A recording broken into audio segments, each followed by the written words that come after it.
এবারে দেখবেন এই ছেলেটা দুইটা ইট তার মাথায় নিয়ে কিভাবে বাড়ি দিয়ে ভাঙে, আপনারা না দেখলে বুঝতে পারবেন না। তালি হবে একটা জোরে।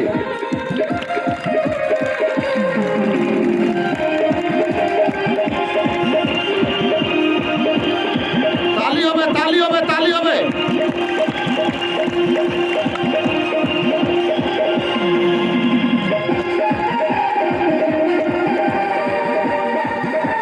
এবারে দেখবেন দুইটা ইট বুকের উপর বাড়ি দিয়ে ভাঙবে, না দেখলে বুঝতে পারবেন না।